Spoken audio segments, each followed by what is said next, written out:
paying attention to the health of the joints that are doing the work in these workouts that we enjoy can have mental benefit, can have cardiovascular benefit, can stave off arthritis, can prevent injuries before they happen, can give you less pain, less nociception, even to noxious stimuli, can improve balance, can improve range of motion, and can improve actual performance if it's improving a motor chain. So just from doing like non-intensive active recovery, joint maintenance, as you've described it, you can get all those benefits in a few minutes a day and be more prepared for your next training session than if you just literally rested. And I think the dose response here is really critical. I think people need to hear that you can do it in 10 or 15 or 30 minutes a day. It doesn't have to be hour-long sessions. It can be if you enjoy that. Sometimes that feels great, but you can maintain your joints in 10 minutes a day, 15 minutes. You know, it's just. Well, maybe you wanted me to tell you earlier in the conversation that no, I think people need to do their active recovery for an hour a day. But I wholeheartedly agree with you. You can do something in 5 minutes. You probably want to give 10 minutes to it. It takes 5 minutes to get started in anything. But yes, doing these small pieces, they add up. They add up a whole lot. And you can make a when I was a chiropractor, I changed a lot of people's days in a half a second adjustment. Just altering temporarily how a joint was behaving. And of course it came back because I didn't change those motor patterns. The person has to do that for themselves. Most of my clients weren't interested in doing that. The ones that were changed their lives, and we could do a lot of other things too. But you working on yourself for 10 minutes a day in a targeted way, manually, you know, like with your muscles, your body, not just thinking, it's worth it. It is absolutely worth it. In fact, if you want to be good at working out, I don't think you can do that without embracing some sort of active recovery. You might get good compared to a bunch of people starting out, but you're going to have a hard time progressing to the level where people are really proficient at their craft. To the level at which people are so good they're not even trying against the lower level people, and they've got to go run for hours just to get the work in. I'm half kidding, half not. No, I mean, hey, there's something to that for sure. Have you ever heard that some of the first doctors in Western society, I want to say like the original Greek doctors, were also required to be experts in gymnastics? Have you ever heard that before? Yes. I think that's just a beautiful, it's just such a beautiful philosophy, because if you look at,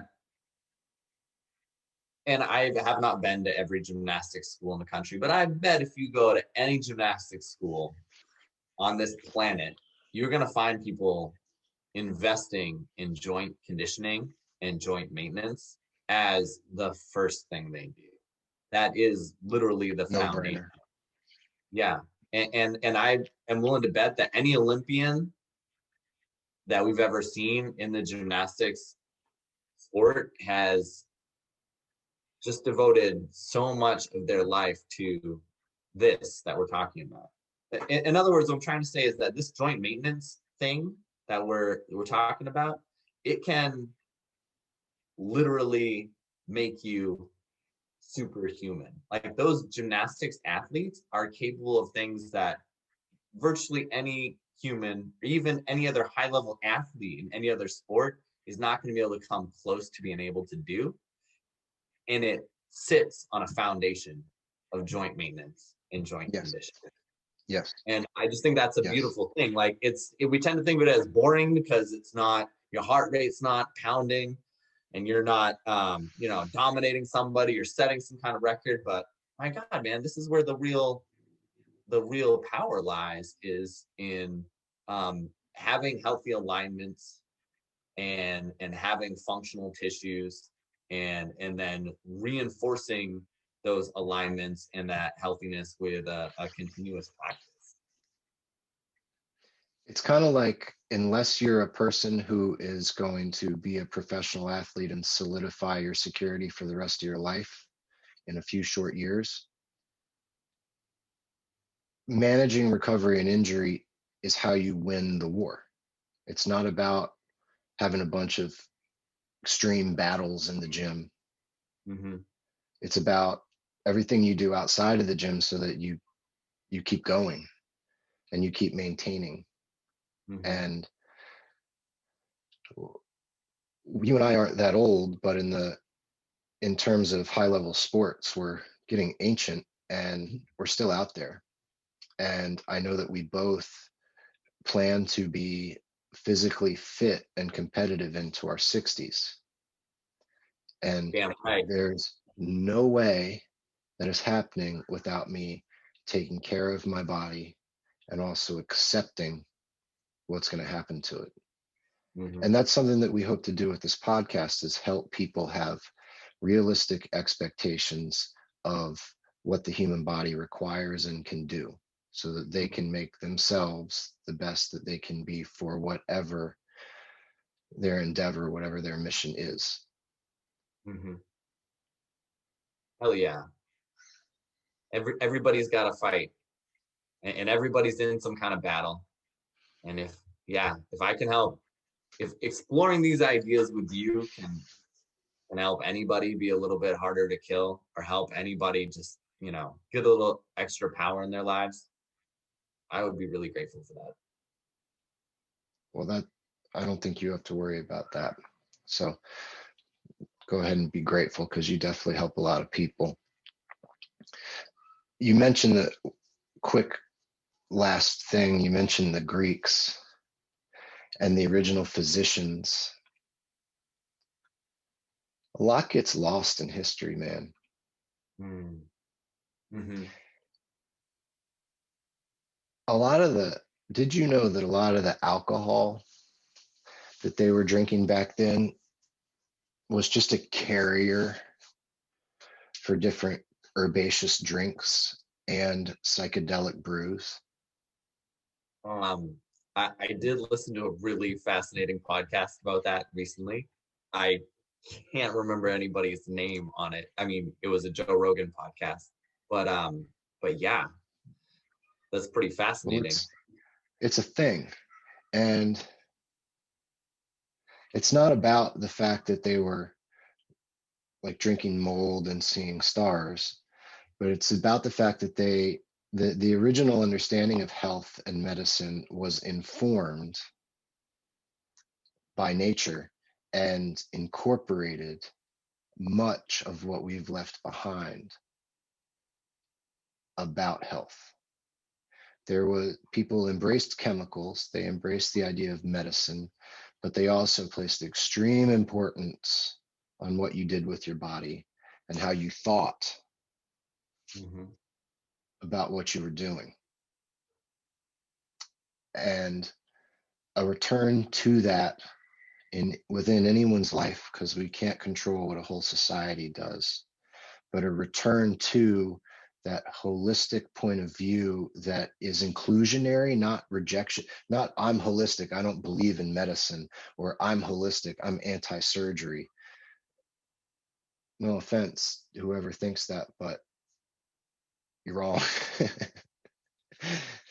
I'll take that part out. Not that, I'm holistic, I'm anti-surgery, or I'm holistic, drugs are bad. No, it's all part of it. We have many mutual friends who have been saved by surgery. I've been saved multiple times by medical intervention. We can bring it all together in a synergistic way where we think in a healthy way about what we're doing. We move in a way that supports our health. Mm-hmm. And then when we have problems arise, we take care of those with the medicinal tools that we have as well. Yeah. But it can all be one unit. It doesn't have to be, let's hide from health until something bad happens and then try to recover it after we end up at the doctor. Mm-hmm. And for people who have had medical issues, you planting that seed of 10 minutes a day, not that big a deal, you can do it. They're probably hearing that, but for others, we're planting a seed, but you might not be able to hear that right now because you feel so great doing whatever you're doing. Mm-hmm. But just let the seed be planted that if you are ignoring part of the mind, body, spirit equation, the nutrition, movement, thought equation, you're setting yourself up for having to go learn that, or for experiencing some sort of injury or hiccup that was as a result of not having built that base of complete stability. Mm-hmm. That's beautifully said. These are such polarizing times.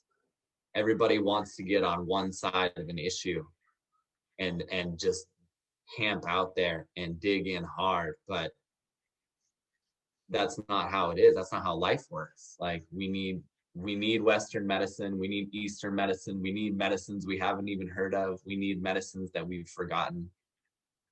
We need all these interventions. And yeah, we shouldn't be camping out in our ideologies. We should be trying to grow and learn together. And I'm glad that you said And that. hopefully you and I can be a good example of that for people, especially in the health and wellness and fitness industry. Mm-hmm. Oh yeah, brother, let's do it.